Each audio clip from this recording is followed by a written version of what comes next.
Hello, on se retrouve aujourd'hui pour une vidéo sur ces petites perles Netflix que tout le monde ne connaît pas forcément, qui sont pas forcément sur vos écrans d'accueil Netflix, mais que personnellement j'ai adoré et que je trouve dommage qu'on n'en entende pas plus parler.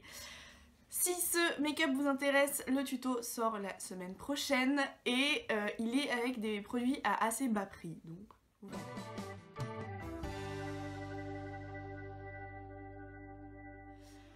Pour ce qui est des séries. Alors, en premier lieu, une série vraiment coup de cœur que j'ai trouvé un peu en fouinassant sur Netflix un jour où je savais pas trop quoi regarder et j'ai complètement accroché, c'est Les Enquêtes de Miss Fisher. Mais alors j'ai adoré cette série, donc elle dure 3 saisons.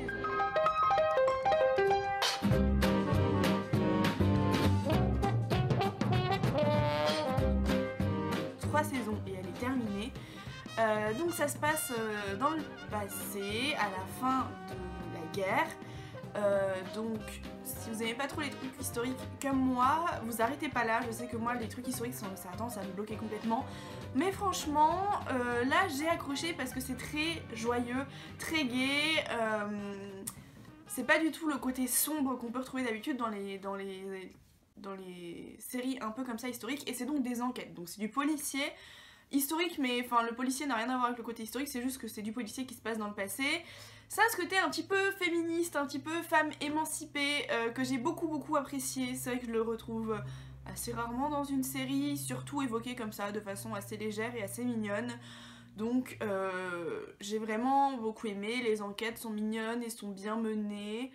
Dans le même thème un petit peu, mais dans une ambiance beaucoup plus noire, donc beaucoup plus sombre. Alors c'est pas non plus catastrophique, y a pas, c'est pas sanglant, c'est pas, y a pas de violence en tant que telle, etc. Mais c'est une ambiance un peu plus noire, un peu plus sombre que les enquêtes de Miss Fisher.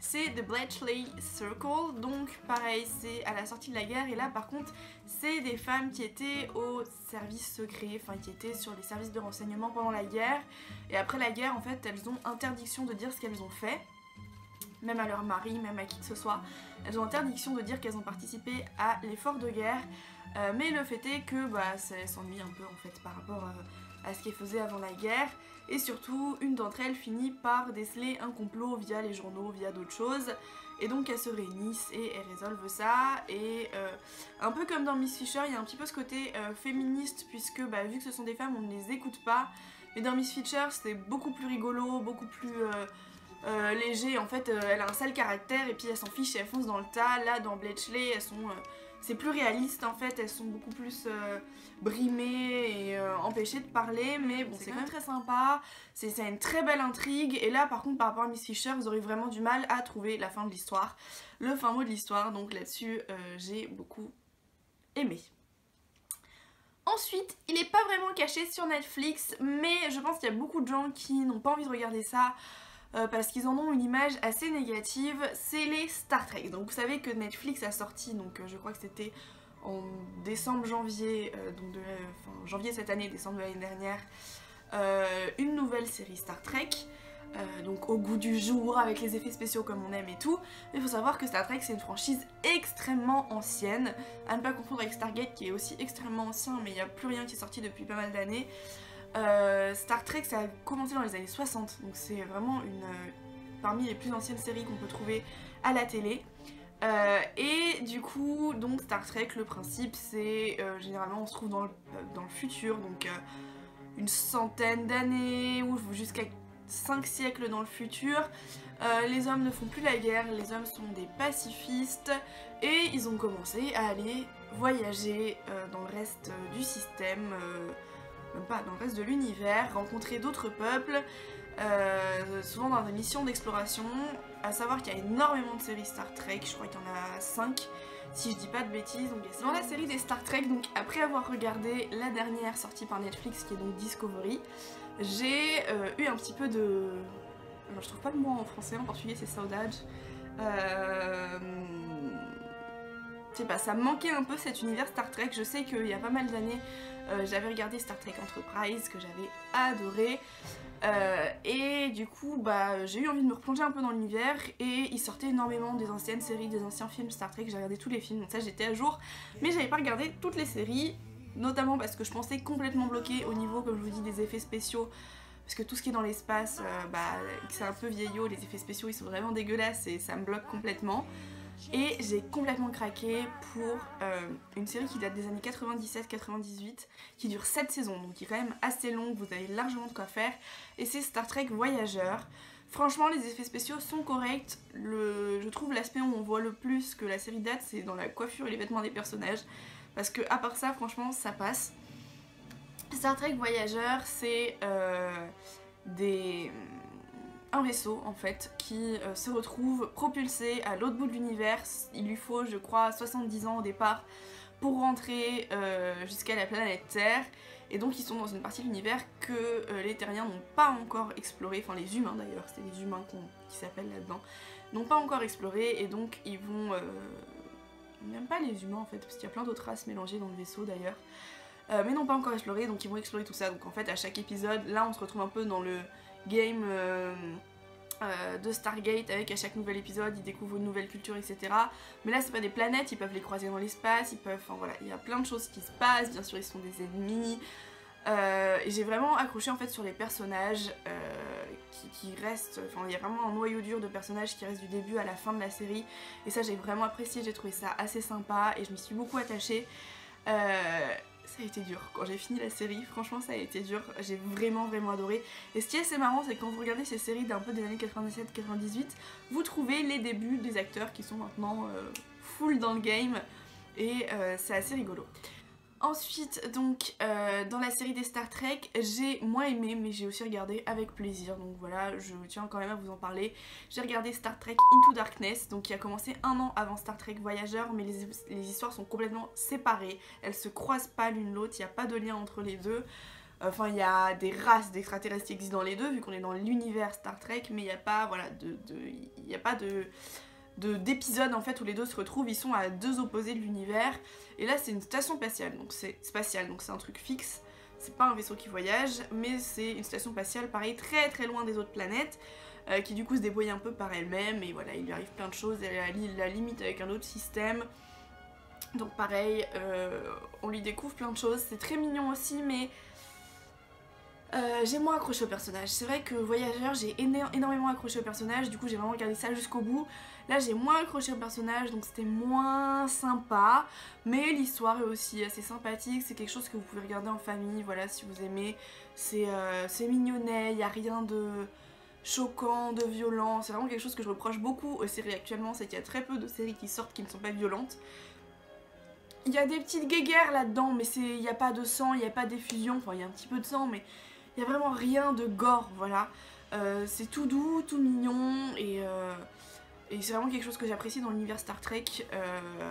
Et même dans la dernière série qui a sorti Netflix, c'est un peu plus hard, mais il n'y a rien de vraiment horrible. Et c'est ça que j'apprécie, il n'y a pas d'images choquantes, on peut regarder ça avec tout le monde et n'importe qui. Donc moi qui vis dans l'univers des licornes et des bisounours, ça me va très bien.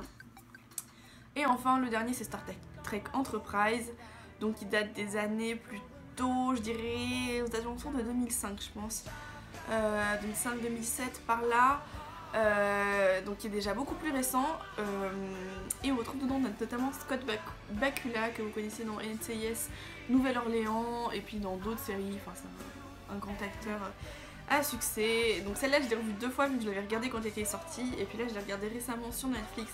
Très sympathique aussi. Là c'est... Alors dans l'ordre chronologique de l'univers, celle-là se situe avant les autres dont je viens de vous parler. Voilà, celle-là elle passe en 2100 je sais pas combien, et les autres se passent en 2500 par exemple.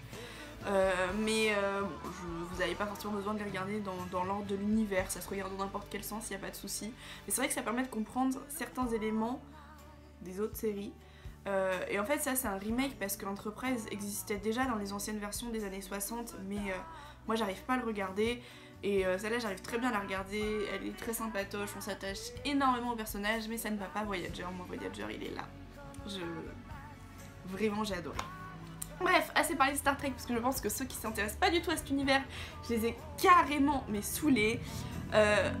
En dehors de ça, donc ça c'est vraiment les perles de Netflix, c'est-à-dire les petites choses un peu cachées qu'on trouve pas J'apprécie énormément aussi l'émission Sugar Rush si vous aimez tout ce qui est cuisine, mais ça c'est complètement autre chose. Et bah, dans les trucs moins perles mais qu'on retrouve sur Netflix et voilà, et qui peuvent être sympas à voir si vous les aviez pas encore vus, on a la série Grimm et la série Zoo, qui sont toutes les deux finies mais qui sont toutes les deux disponibles sur Netflix, donc si vous êtes à court de quoi regarder, je vous les conseille. Et en dehors de Netflix, parce que maintenant on est tellement sur Netflix qu'on oublie qu'il y a des séries qui sortent en dehors, mais il y a toujours des séries qui sortent en dehors. Il y a The 100, donc qui est sur Netflix, mais la dernière saison n'y est pas, donc en dehors il y a The 100. Plus les saisons passent, moins j'apprécie cette série, mais c'est toujours une série que j'ai beaucoup appréciée, donc je continue de la regarder. On a Véronica Mars, qui a sorti une nouvelle saison après autant d'années. Oui les coussins, Véronica Mars. Et on a le remake de Charmed. Alors le remake de Charmed, sujet à débat, c'est sympa, mais faut pas y aller en pensant à Charmed d'il y a 10 ans. Faut vraiment pas y aller avec la même vision de l'esprit que ce que vous aviez il y a 10 ans si vous étiez fan de Charmed, ce que je pense que toute ma génération l'était. Il faut se dire que c'est pas ça, c'est autre chose. Et ça se regarde, c'est assez mignon, c'est actualisé, donc il y a les sujets d'actualité tels que les LGBT, tels que la mixité sociale, etc. Qui sont abordés dans la série. Au début je pense qu'on a beaucoup de mal à entrer dedans parce que c'est assez plat. L'intrigue se construit pas, les personnages se construisent pas, faut vraiment attendre genre le milieu de la saison pour que ça commence à se construire. Et qu'on arrive enfin à quelque chose d'un peu sympa, un peu intriguant, un peu que t'as envie de voir l'épisode d'après. Parce que franchement au début t'as pas forcément envie de voir l'épisode d'après. C'est vraiment très plat le début, le jeu d'acteur est pas là, les personnages sont pas là. Mais je me suis accrochée et au final à la fin de la saison j'ai bien aimé, c'est pas la série de ma vie, mais c'était sympathique à voir et bah, s'ils sortent une deuxième saison, j'irai la voir avec plaisir. C'est tout pour les séries du moment, je ne vous parle bien sûr pas de 3%, qui est ma série préférée de tous les temps, et dont la dernière saison est aussi sortie sur Netflix, mais j'espère que vous l'avez déjà vu, parce que comment vous avez pu manquer ça? C'est tout pour mes séries du moment, enfin je pense pas faire d'autres vidéos de séries cette année, c'est un peu mon point de tout ce que j'ai vu jusqu'à maintenant sur Netflix cette année qui m'a vraiment plu. Et on se retrouvera peut-être à la fin de l'année ou peut-être l'année prochaine pour un autre point sur les séries, mais pour l'instant c'est tout. J'espère que cette vidéo vous aura permis peut-être de découvrir de petites séries que, voilà, que vous connaissiez pas et qui peuvent être sympas. Surtout si comme moi vous êtes actuellement en panne totale de séries, j'arrive pas à trouver de nouveaux trucs qui me plaisent, ce qui sort m'intéresse pas, donc bon, voilà. Sur ce, je vous dis à très bientôt, je vous fais de gros bisous, n'hésitez pas à me dire dans les commentaires si vous aussi vous avez des séries comme ça un peu perles que vous avez découvert sur Netflix ou ailleurs. J'ai aussi Amazon Prime si vous avez des perles sur Amazon Prime. Et on se retrouve très bientôt dans une nouvelle vidéo. Ciao ciao!